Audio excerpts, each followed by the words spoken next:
Back to my channel. എല്ലാവർക്കും ഹബീസ് stitching വേൾഡിന്റെ പീരീഡിലേക്ക് സ്വാഗതം. അപ്പോൾ ഇന്ന് വീഡിയോ എന്ന് പറയുന്നത് വേറെ നല്ല സിമ്പിൾ ആയിട്ടുള്ള ഒരു വീഡിയോ ആണ്. നമ്മൾ ചെയ്യാൻ വേണ്ടി പോകുന്നത് റെബേക്ക ദി ചേഞ്ച് മേക്കർ എന്ന് പറയുന്ന ചാപ്റ്റർ ആണ്. 5th സ്റ്റാൻഡേർഡിന്റെ ആണ്. അപ്പോൾ നമുക്ക് എന്തെങ്കിലും നേരെ വീഡിയോയിലോട്ട് പോകാം. We have seen that excess of water can result in a calamity. Okay. പിന്നെ scarcity of water can also be a problem. Now let's read a story. എന്ന് വെച്ചാൽ എന്താണ്, വെള്ളത്തിന്റെ കൂടുതൽ കാരണമാണെങ്കിലും വലിയൊരു ദുരന്തം ഉണ്ടാവില്ലേ? കലാമിറ്റി മീൻസ് ദുരന്തം കേട്ടോ. ഓക്കെ, വലിയൊരു ദുരന്തം ഉണ്ടാവും. നമ്മൾ കണ്ടു 2018 കേരളത്തിൽ പ്രളയമൊക്കെ വന്നതായിരുന്നു. സോ വളരെ കുറച്ച് ജില്ലകളിൽ മാത്രമേ പ്രളയം ഇല്ലാതിരുന്നുള്ളൂ. അതിലൊരു ജില്ലയാണ് കൊല്ലം. ഓക്കെ, അപ്പോൾ പിന്നീട് എന്താണ്, scarcity of water can be also A problem എന്ന് വെച്ച് കഴിഞ്ഞാൽ ഈ സ്കേഴ്സിറ്റി ഓഫ് വാട്ടർ, സ്കേഴ്സിറ്റി എന്ന് വെച്ച് കഴിഞ്ഞാൽ വെള്ളത്തിൻ്റെ കുറവ്, വെള്ളത്തിൻ്റെ വരൾച്ച ഉണ്ടെന്നുണ്ടെങ്കിലും ഭയങ്കര എന്താണ് പ്രശ്നമാണല്ലേ. അപ്പോൾ വെള്ളം കൂടുതലാണെങ്കിലും വെള്ളം കുറവാണെങ്കിലും പ്രശ്നമാണ്. അപ്പോൾ എന്തായിരിക്കണം, വെള്ളം ഒരു മിതമായ അളവിൽ അങ്ങോട്ട് പോയി കഴിഞ്ഞാൽ യാതൊരു കുഴപ്പവും ഉണ്ടാവില്ല. Okay, now let's read A story. ഇനി നമുക്കൊരു കഥ വായിക്കാം. ഇത് നോക്കിക്കോളാം. In the land of the Masai, the southwest Kenya, there was a girl named Rebecca. എന്ന് വെച്ച് കഴിഞ്ഞാൽ സൗത്ത് വെസ്റ്റ് കെനിയയിൽ, മസായി എന്ന് പറയുന്ന ഒരു ലാൻഡിലെ സൗത്ത് വെസ്റ്റ് കെനിയയിൽ താമസിച്ചിരുന്ന ഒരു പെൺകുട്ടിയുടെ പേരാണ് റെബേക്ക എന്ന് പറയുന്നത്. നെക്സ്റ്റ് നോക്കുക. Her family kept cattle, sheep and goats and depended on farming the land for food.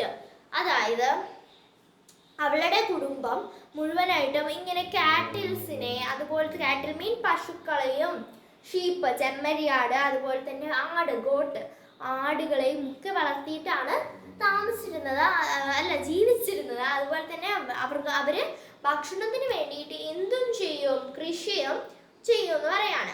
After school time, Rebecca used to help her family and take care of the animals on the farm. Rebecca സ്കൂളൊക്കെ കഴിഞ്ഞ് വരുമ്പോൾ അവളുടെ ഫാമിലിക്ക് വേണ്ടിയിട്ട് അവളുടെ ആ ഒരു ആനിമൽസിനെയൊക്കെ family മെമ്പേഴ്സിനെയൊക്കെ സഹായിക്കും, അവളുടെ അമ്മേനെയൊക്കെ സഹായിക്കുമായിരുന്നു. നെക്സ്റ്റ് നോക്കാം. On a very hot day, Rebecca found her mother crying. Our crops have been bad this year, she said. അതൊരു പറയാം. Okay, on a very hot day, വളരെ ചൂടുള്ള ഒരു ദിവസം, Rebecca found her mother crying. Rebecca അവളുടെ അമ്മ കരയുന്നതാണ് ഒരു ദിവസം സ്കൂളൊക്കെ വിട്ട് വന്നപ്പോൾ. അവർ crops have been bad this year, നമ്മളുടെ ക്രോപ്സ് വളരെ മോശമാണ്, ഈ ഒരു വർഷം വളരെ മോശമാണ്. അപ്പോൾ അവൾ അങ്ങനെ പറഞ്ഞു. Now our gods and sheep my die. അപ്പം നമ്മൾ എന്തായിരുന്നാലും നമ്മളെ ഗോട്ട് ആടുകളും ചെമ്മരിയാടുകളും ഒക്കെ നശിക്കുകയും ചെയ്യും. Later at school, Rebecca asked her teacher why there had been so little rain that year. അതായത് പിന്നീട് ഒരു ദിവസം കഴിഞ്ഞപ്പോൾ, പിറ്റേ ദിവസം അവൾ സ്കൂളിൽ പോയപ്പോൾ അവളുടെ ടീച്ചറിനോട് ചോദിച്ചു, എന്താ ടീച്ചറെ ഇപ്രാവശ്യം വളരെ മഴ കുറവെന്ന്. We have had many days without rain, said her teacher. അപ്പോൾ അവളെ ടീച്ചർ പറഞ്ഞു, നമ്മൾ ഒരുപാട് കാലം മഴയൊന്നും ഇല്ലാതെ ഇരുന്നിട്ടുണ്ട്. പിന്നീട് when we have no rain, plants cannot grow. എന്താണ്, ഇപ്പം മഴയില്ലാന്നുണ്ടെങ്കിൽ ചെടികൾക്ക് വളരാൻ എന്ത് ചെയ്യില്ല, സാധിക്കില്ല.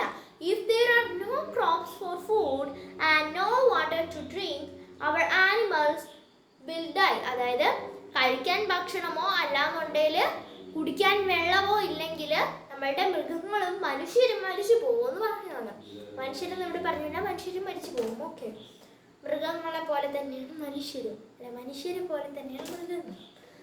Everyone in the class was quiet for a moment. Okay, എന്താണ്, ആ ഒരു നിമിഷത്തേക്ക് വേണ്ടിയിട്ട് ആ ക്ലാസ് ഫുള്ളായിട്ട് വളരെ നിശബ്ദമായിരുന്നു.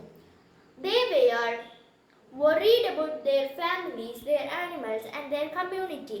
ആ ഒരു കമ്മ്യൂണിറ്റി, അവരുടെ ആ ഒരു സമൂഹത്തിനെയും അതുപോലെ തന്നെ അവരുടെ ഫാമിലി, അവരുടെ കുടുംബത്തെയും അവരുടെ മൃഗങ്ങളെ, ഫാമിലുള്ള അവരുടെ മൃഗങ്ങളെയും ആലോചിച്ച് അവരെന്തായിരുന്നു, അവർ വളരെ ഭയപ്പെടുന്നു, അവർ വളരെ വിഷമിച്ചിരുന്നു എന്ന് പറയുകയാണ്. സോ നിങ്ങൾക്ക് ആലോചിക്കാവുന്നതേ ഉള്ളൂ, വെള്ളമില്ലാത്ത സ്ഥലങ്ങളിൽ ഇങ്ങനെയാണെന്നുണ്ടെങ്കിൽ നമുക്കാണെങ്കിൽ 2 ദിവസം പോലും വെള്ളമില്ലാതെ ഇരിക്കാൻ പോലും പറ്റൂല.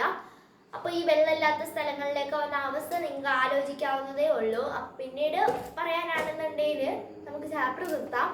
സോ എൻ്റെ ചാനൽ 843 സബ്സ്ക്രൈബേഴ്സായി. അപ്പം എന്തായിരുന്നാലും കുറച്ച് നാളുകൂടെ കഴിയുമ്പോൾ 1000 സബ്സ്ക്രൈബർ ആവുകയാണെങ്കിൽ നമുക്ക് ഗിവ് അവേ വയ്ക്കാം. എല്ലാ വീഡിയോയിലും പറയുന്നതാണ്. നിങ്ങൾക്ക് എന്ത് വേണമെന്നുള്ളത് കമൻറ്റ് ചെയ്തോളൂ കേട്ടോ. നമ്മൾ എന്തെങ്കിലുമൊക്കെ വാങ്ങി അതിൻ്റെ അകത്തുള്ള എന്തെങ്കിലുമൊക്കെ വാങ്ങാം. ഓക്കെ, അപ്പം നമുക്ക് എന്ത് ചെയ്യാം, നേരെ വീഡിയോ വൈൻഡപ്പ് ചെയ്യാം. അപ്പോൾ ഇന്നത്തെ വീഡിയോ ഇത്രയുള്ള എല്ലാവർക്കും ഇഷ്ടപ്പെട്ടിരിക്കുന്ന ഒരു ചെറിയ വീഡിയോ ആണ്. ഇന്ന് ഭയങ്കര ഷോർട്ടായിപ്പോയി, കുഴപ്പമില്ല, ഇത്രയും ഞാൻ പ്രിപ്പയർ ചെയ്തോളൂ. സോ ഓക്കെ, അപ്പോൾ ഇന്നത്തെ വീഡിയോ ഇത്രയുള്ള എല്ലാവർക്കും ഇഷ്ടപ്പെട്ടിരിക്കുന്നു. ഇഷ്ടമാണ് സബ്സ്ക്രൈബ് ചെയ്യാൻ, ലൈക്ക് ചെയ്യുക, ഷെയർ ചെയ്യുക, സപ്പോർട്ട് ചെയ്യാൻ. അപ്പോൾ ഇത്രയുള്ളൂ. ബൈ.